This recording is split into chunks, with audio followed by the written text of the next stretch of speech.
Fala, quinto ano, tô passando aqui pra gente fazer aquela nossa revisãozinha, tá? A gente já corrigiu algumas questões em sala, tô só realmente querendo concluir essa explicação de alguns conteúdos fundamentais para sua prova, tá? Mas mesmo assim, para fazer um vídeo bem completo, eu vou pegar da número 1 até a última questão, que no caso é o número 5, tá? Então olha só, número 1 fala assim, ó.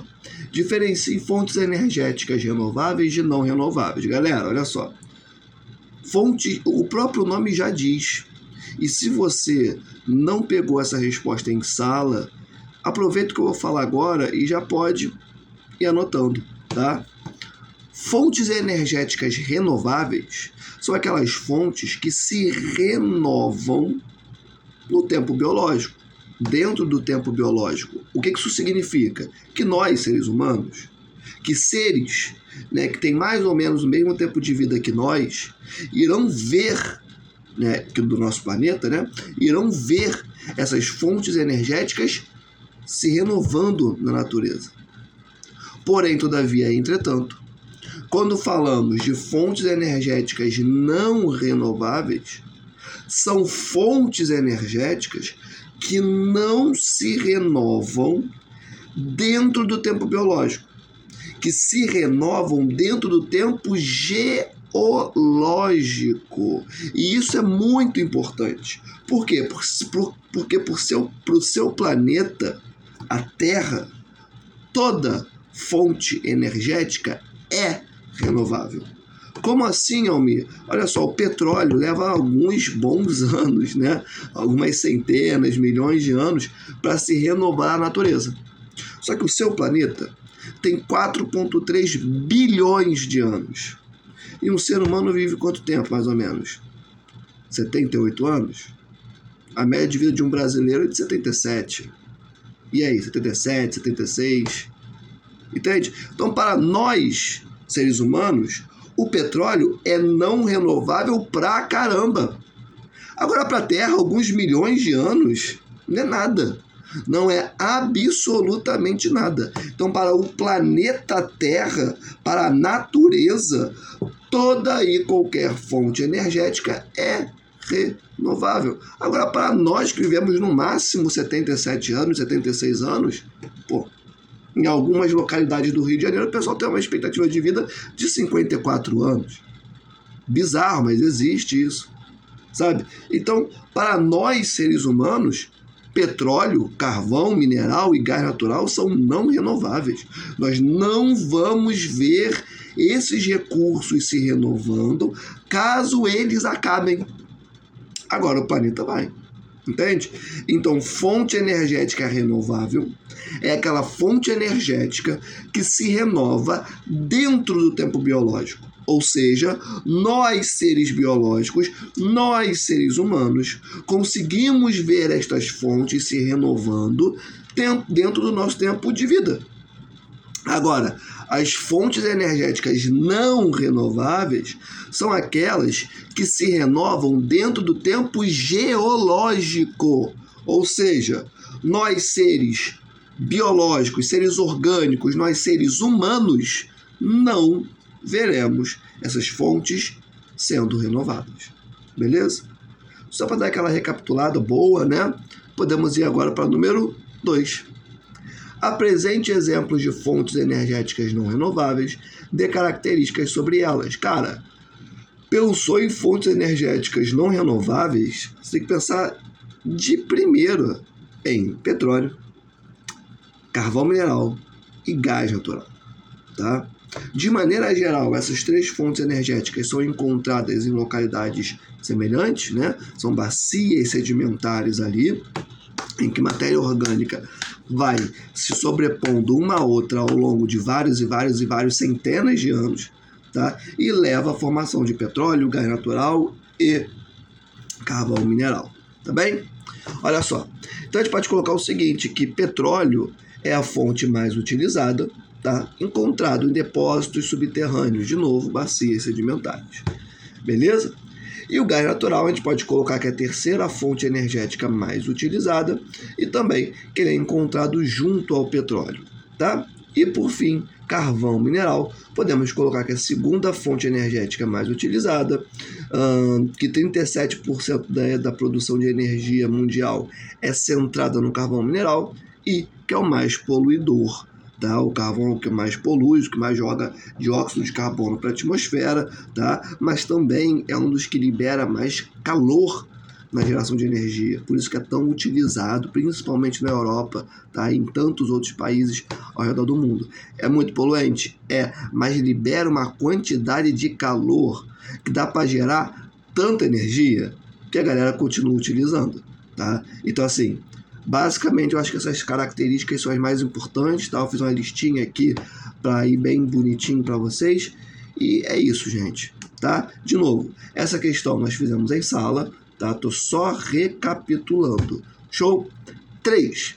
Dê exemplos de fontes energéticas renováveis, apresente características de cada uma. Cara, quando você pensa em fontes energéticas renováveis, em quem que você tem que pensar basicamente? As de sempre, né, galera? Energia solar, energia eólica, biomassa, hidrelétrica, tá? São basicamente as principais fontes energéticas renováveis que nós vamos ter, tá? E aí, como característica de cada uma delas, você pode colocar assim, ó, energia eólica, gerada por aerogeradores e demanda muito espaço. Já coloquei uma contraposição a essa fonte energética, que no caso é eólica, nesse momento. Daqui a pouquinho tem uma questão que vai tocar nesse ponto em específico, tá? Guarda isso na sua cabeça, não sobre energia eólica, né, em específico, mas sobre fontes energéticas como um todo, tá? Mas daqui a pouco a gente volta nesse ponto. Próxima fonte energética renovável, solar. E aí, o que a gente poderia falar sobre isso? Sobre ela? Gerada por radiação solar, é uma tecnologia de alto custo e depende de condições climáticas. É aquilo, se tem mais sol, né? Se tem mais radiação solar, mais geração de energia a partir dessa radiação. Se tem uma nuvem, se é um dia mais nublado, isso impactará na geração de energia. É claro que novas tecnologias estão sendo geradas para burlar, né, essa característica natural, porém, todavia, entretanto, ainda tem muita coisa para avançar, tá? Depois da solar, nós podemos citar a hidrelétrica, né? Hidroeletricidade. E aí vocês podem colocar como características que as águas dos rios e reservatórios movem as turbinas. Até comentei com vocês que rios de planalto são muito interessantes para a geração de energia hidrelétrica. Por quê? Porque é uma declividade no planalto, né? Quando a água passa por aqui, ela passa com uma velocidade muito expressiva. Então ela movimenta muito as turbinas concomitantemente, ou seja, ao mesmo tempo, acaba gerando muita energia, porque movimenta muito essas turbinas, gerando bastante energia a partir das hidrelétricas, tá? Então, acho que essa característica é fundamental e, além disso, gera impactos sociais e ambientais bastante expressivos, tá? E embaixo, biomassa, 2 pontos, produzida a partir de matéria orgânica, animal ou vegetal. E a biomassa também traz uma consequência muito importante de se prestar atenção. Daqui a pouco a gente volta nisso, tá? Então, para essa questãozinha, gente, já foi, tá? Muito simples, muito direto e reto. Já falou trocentas milhões de vezes sobre isso em sala, tá? É só para fazer uma recapitulação mesmo. Beleza? 4. Diferencie matriz energética de elétrica. Galera, olha só. Matriz energética é o conjunto de fontes energéticas que produzem energia, tá? Fontes energéticas, matriz energética, são composta por todas as fontes que vão gerar energia. Só que energia não é só o que ilumina o seu quarto, o que ilumina a sua casa, o que ilumina a sua rua, o que ilumina a sua escola. Não.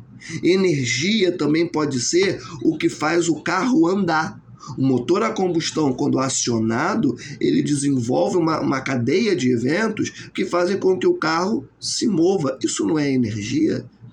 Ué, e o motor a combustão precisa de quê? De gasolina. A gasolina vem do quê? Vem do petróleo, um subproduto do petróleo. Entende? Então, energia não é só energia elétrica, tá? E aí, de novo, quando a gente fala de matriz energética, é o conjunto de fontes que geram energia. Não necessariamente energia elétrica, por mais que esteja dentro daí também, beleza? Agora, matriz elétrica, aí são as fontes energéticas que têm uma única intenção: gerar energia elétrica. Que aí sim é o que ilumina o seu quarto, ilumina a sua casa, ilumina a sua escola, ilumina a sua rua. Presta atenção que eu estou acabando, beleza? Então, olha só, matriz energética são todas as fontes que produzem energia. Energia não é só o que ilumina o seu quarto, sua casa, como a gente já conversou aqui, beleza? Um carro se movendo, ele também está produzindo energia, beleza? E aí, dentro da matriz energética mundial e brasileira, diga-se de passagem, o que é mais utilizado é o petróleo, o carvão mineral, beleza? Agora, quando eu falo da matriz elétrica, e olha esse movimento que eu fiz, eu puxei daqui e joguei para cá. Por quê? Porque a matriz elétrica também está dentro da matriz energética, tá? Porque a matriz energética, ela se preocupa com tudo que gera energia, incluindo a energia elétrica. E esse ponto é muito importante, tá? Ela não se restringe à geração de energia elétrica, mas a geração de energia elétrica também faz parte dessa matriz energética, tá? E aí, o que se preocupa a matriz elétrica? A matriz elétrica, por sua vez, se preocupa única e exclusivamente com um conjunto de fontes energéticas que irão gerar energia elétrica. E aqui, ó, quando a gente olha para o Brasil, não tem jeito. Quando a gente olha para o Brasil, o que a gente mais usa para gerar energia elétrica, exclusivamente energia elétrica, é hidroeletricidade. Por isso que eu sempre falo em sala, o Brasil ele é tido como um exemplo na geração de energias renováveis. Geração de energia por fontes renováveis. Por quê? Porque o Brasil tem muito destaque na hidroeletricidade, na biomassa, está crescendo cada vez mais energia solar, energia eólica, mas a principal fonte energética componente da matriz elétrica brasileira é a hidroeletricidade, hidrelétricas. Beleza? Então, acho que ficou bem clara essa distinção, tá? Matriz energética, ela se restringe ao conjunto de fontes energéticas que produzem energia, e matriz elétrica é o conjunto de fontes energéticas focadas na geração única e exclusivamente de energia elétrica. Isso que eu acabei de dizer, você pode utilizar como gabarito para a questão no seu caderno. Beleza? Vou passar para a número 5. Cadê a número 5? Achei. Explique por que nenhuma fonte energética é 100% limpa. Dê exemplos de impactos ambientais. Cara, olha só. Eu já dei algumas dicas disso, tá? Já dei algumas dicas. Mas preste atenção. Quando a gente pensa em todas essas fontes que a gente vem conversando há semanas e que eu expus agora de maneira rápida, tanto biomassa, como hidroeletricidade, como energia solar, como energia eólica, por mais que elas sejam as fontes energéticas renováveis, em tese limpas, todas elas geram impactos para a natureza. Todas. Absolutamente todas. Claro que em um grau muito menor do que petróleo, carvão mineral e gás natural, beleza? Mas ainda assim geram impactos. Como assim, tio? Olha só, eu vou começar pela hidroeletricidade, que tem uma relação com o Brasil muito grande. não precisa de água para fazer com que as turbinas se movam? Eu não acabei de explicar que rios de planalto são muito bons para geração de energia hidrelétrica? Pô, maneiro. Só que tem a forma como essa eletricidade é gerada é muito complicada. Por quê? Porque ela precisa criar grandes reservatórios de água, o que significa impactar toda a dinâmica daquele rio, porque literalmente vão construir barreiras para permitir o fluxo maior ou menor dessa água que eu represento. Fica inclusive a recomendação. Procura no Google Imagens, agora mesmo, pausa esse vídeo, tá? Presta atenção, pausa esse vídeo nesse exato momento, abre aí o Google, que eu sei que está ou pelo celular ou pelo computador, né? Ou pelo tablet, abre aí o Google Imagens, escreve assim, ó, hidrelétrica. Vocês vão perceber que é uma área com muita água e meio que um paredão assim, né?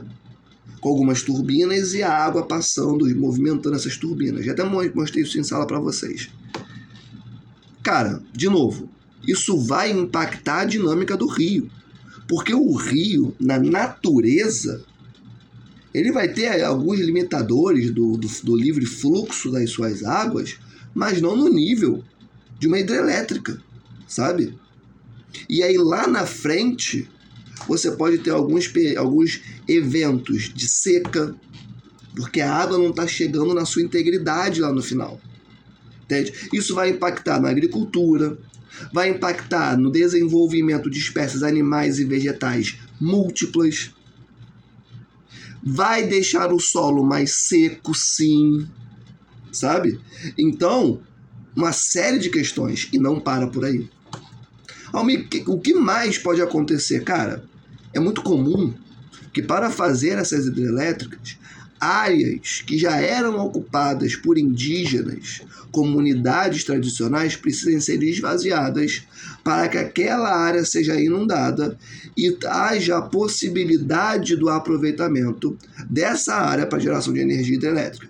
É como se eu criasse um piscinão que eu vou represar e vou monitorando, né, a disponibilidade de água desse piscinão, beleza? Que é conectado com rios. O impacto social é gigante, tá? Por quê, Almir? Porque olha só, os indígenas, que são múltiplos, tá? Não tem como a gente imaginar que uma tribo indígena, que uma etnia indígena será exatamente igual à etnia que está, entre aspas, do lado. Tem línguas diferentes, tem características culturais diferentes, se relacionam entre si de maneira diferente. Claro, muitas vezes possuem similaridades, assim como nós latino-americanos possuímos similaridades entre nós. Porém, nós não somos iguais. O argentino é igual a você? Não, mas tem características culturais muito semelhantes, como o próprio fato de termos sido colonizados. Show? Então os indígenas, as etnias indígenas que compõem, né, o Brasil, elas têm características muito distintas entre elas. Mas, de maneira geral, elas entendem a natureza, a terra, de uma maneira completamente diferente do que os não indígenas compreendem, sabe? Como assim? E aí não é só os indígenas não, tá? Quilombolas, comunidades ribeirinhas também. Mas eu tô pegando o caso dos indígenas, que é mais emblemático, tá? O indígena olha para a terra e ele entende que ali embaixo estão enterrados seus antepassados. Ele olha para a terra e entende que ali está a sua história e a história do seu povo. Ele olha para a Terra e entende que a relação entre sociedade e natureza, entre homem e natureza, ela tem que ser obrigatoriamente complementar e não destrutiva para um lado. Entende? Então, para o indígena não faz sentido algum eu atribuir um valor à terra e vendê-la como se fosse um tênis, como se fosse um produto qualquer. Então, para o indígena, a relação com a natureza, com a terra, é profundamente diferente. Então não dá para você simplesmente pegar essas comunidades e transferir para a terra ao lado. Naquela terra ao lado não tem os antepassados deles. Eles, por mais que eles já tenham ido lá, não é a mesma coisa. Entende? Não é a mesma coisa. Por isso que é muito comum no Brasil, infelizmente, o caso de pessoas indígenas que desenvolvem depressão quando são deslocadas do seu território. Pô, mas professor, eles receberam uma outra terra. Eles podem continuar plantando, vivendo do jeito que eles quiserem. Não é a mesma coisa. Não é a mesma coisa. De novo, a relação dessas comunidades com a terra é tão diferente que muitas vezes nós, que não somos indígenas, não entendemos a ponto de fazer pouco caso. Ah, é só um pedaço de terra, pô, mas não é assim. Não é assim, entende? A relação deles com a natureza é muito mais profunda do que simplesmente vê-la como um produto, como algo que está ali para ser utilizado e nada além disso. Não! É muito além. Para eles é questão de cultura, de identidade, de individualidade, sabe? De personalidade, de construção enquanto indivíduo. Então, quando você desloca essa galera, você às vezes destrói essa etnia. E eles são obrigados a migrar para a cidade e vão ocupar o quê? As comunidades, vivendo num padrão de vida completamente diferente do qual eles estavam imersos e precisando de uma série de recursos que eles já tinham acesso à natureza. Entende? É complicado. E o mesmo vai acontecer com quilombolas, ribeirinhos, acabando com a comunidade, com a economia local, acabando com a natureza, enfim, o que acaba com o modo de vida dessa galera. Então o impacto social aqui é bizarro de grande. Algumas pessoas fazem pouco disso, não é pequeno, não é um detalhe, é extremamente importante. Somado a isso, você não alaga uma área com espécies vegetais diversas e nada acontece. Essas espécies vegetais vão apodrecendo. E toda espécie vegetal tem a capacidade de absorver carbono. Quando ela vai apodrecendo, esse carbono que estava ali dentro, ele é solto para a atmosfera. E aí, o tipo de energia que se pressupunha a ser menos agressiva para a atmosfera acaba contribuindo para o aquecimento global. Olha que doideira. Entende? Sem falar do metano, que também é liberado por essas espécies vegetais e tantos outros gases. Acabou os impactos da hidrelétrica? Não, mas eu vou me restringir nesses dois. Tá? Quando a gente vai falar de energia solar, esses painéis solares, você estala o dedo, eles aparecem na sua frente? Não. Tem toda uma cadeia produtiva que leva ao desenvolvimento desses painéis. Novas tecnologias estão sendo geradas para baratear, para diminuir a emissão de carbono durante o processo produtivo, mas ainda existe esse processo produtivo. Ainda existe a emissão de carbono e outros gases da atmosfera a partir desse processo produtivo, porque você não faz uma placa solar em casa, você faz em uma indústria. A indústria joga para a atmosfera carbono, joga para a atmosfera uma série de outros gases. O impacto vai estar presente. É óbvio que menos, mas está presente. Tá? Energia eólica. Já falei, energia eólica não... confundi. Não falei de energia eólica, tá? Falei de energia solar agora. Falando especificamente sobre essa energia, esse tipo de energia gerada pelos ventos, que é a eólica. De novo, você não estala o dedo e a energia surge. Você precisa de aerogeradores que são gigantescos.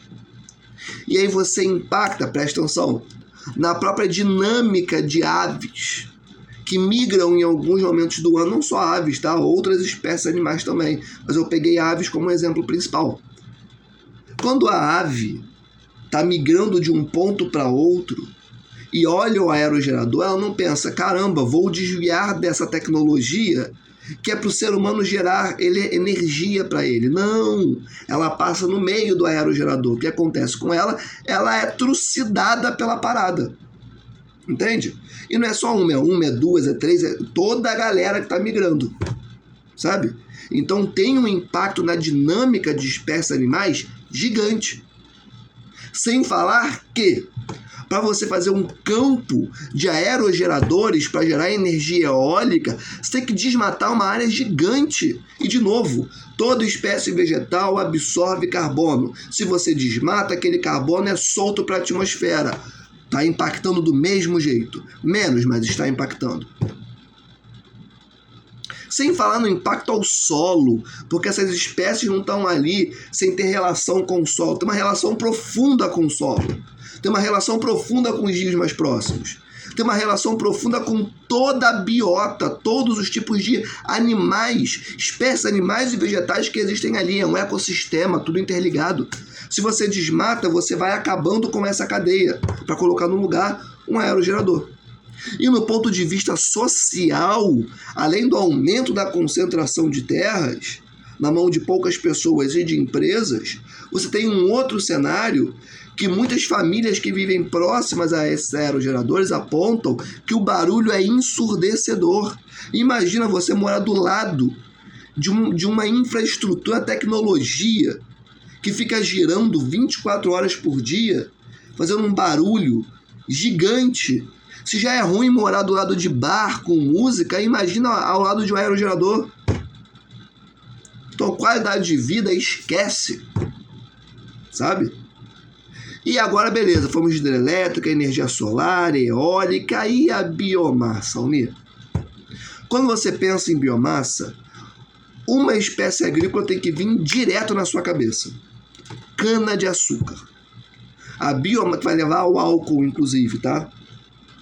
Que o seu pai e sua mãe colocam no carro, muitas vezes. Vem da cana-de-açúcar, tá bem? Motor Total Flex, tá? É cana-de-açúcar. O Brasil usa muito a cana-de-açúcar para gerar energia, para gerar derivados, né? Como o próprio álcool. Qual é o problema aí? De novo, cana-de-açúcar cai do céu? Tem uma chuva de cana-de-açúcar já pegando para poder fazer energia? Não. Você tem que plantar a cana-de-açúcar. E como que se dá esse plantio? Presta atenção. Você desmata uma área gigantesca, você acaba com todas as espécies animais e vegetais daquela localidade, que, de novo, é um latifúndio, é gigantesco, coloca no lugar cana-de-açúcar. De novo, toda espécie vegetal absorve carbono. Acho que você já entendeu isso, né? A quantidade de vezes que eu volto nesse ponto, não só nesse vídeo, como em sala, é gigante, né? Então, assim, toda espécie vegetal absorve carbono. Se você desmata, você joga esse carbono para a atmosfera. Ah, tio, mas a gente plantou cana-de-açúcar no lugar. Vai absorver carbono? Nem de longe, do mesmo jeito que uma espécie que já era nativa daquele local vai absorver. E, de novo, aquele carbono que foi perdido não volta mais não, tá? Desmatou, foi, acabou, não volta mais. Então já gerou um impacto gigante. E do ponto de vista social, cara, de novo, a concentração de terras na mão de poucas empresas e poucas famílias. Porque são poucos indivíduos que vão ter a possibilidade, poucas famílias e poucas empresas, que vão ter a possibilidade de desmatar áreas gigantescas para colocar cana-de-açúcar no lugar. Entende? E aí, o indivíduo que está localizado no espaço rural, ele quer produzir, ele quer plantar, mas como? Se as maiores terras e mais férteis estão na mão de pouquíssimos indivíduos e pouquíssimas empresas. Como é que funciona isso? E aí esse indivíduo que queria plantar, que está no campo, presta atenção, e não consegue, porque as maiores terras estão concentradas, vai para onde? Vai para o espaço urbano, levando ao aumento da urbanização, ao desenvolvimento da macrocefalia urbana, ocupação de encostas, tendo uma qualidade de vida péssima nas comunidades, convivendo com violência direto, enfim. Então, acho que os impactos ficaram muito bem explorados aqui nesse momento, assim como eu já tinha falado em sala. E você pode utilizar isso tudo que eu falei, voltando o vídeo, pausando, para poder construir a sua resposta. Tranquilidade, gente, ó. Beijo no coração. Dica para estudar para a nossa P2. Peguem esse vídeo e vejam quantas vezes forem necessárias. Refaçam a revisão quantas vezes forem necessárias. Peguem os exercícios do livro. Inclusive eu coloquei vários gabaritos, se eu não me engano, no seu plural, não foi à toa, é para você fazer e comparar com a resposta que está ali, tá? E vejam o que nós escrevemos no caderno, tá bem, gente? Ó, beijo no coração. Esse vídeo ficou um pouco maior, de maneira intencional, tá? Talvez eu divida em 2 partes, mas espero que tenha contribuído para os seus estudos, tá? Nós estamos juntos, boa P2, confiem em vocês mesmos, vai dar tudo certo, vai dar bom, tá? Valeu, fui!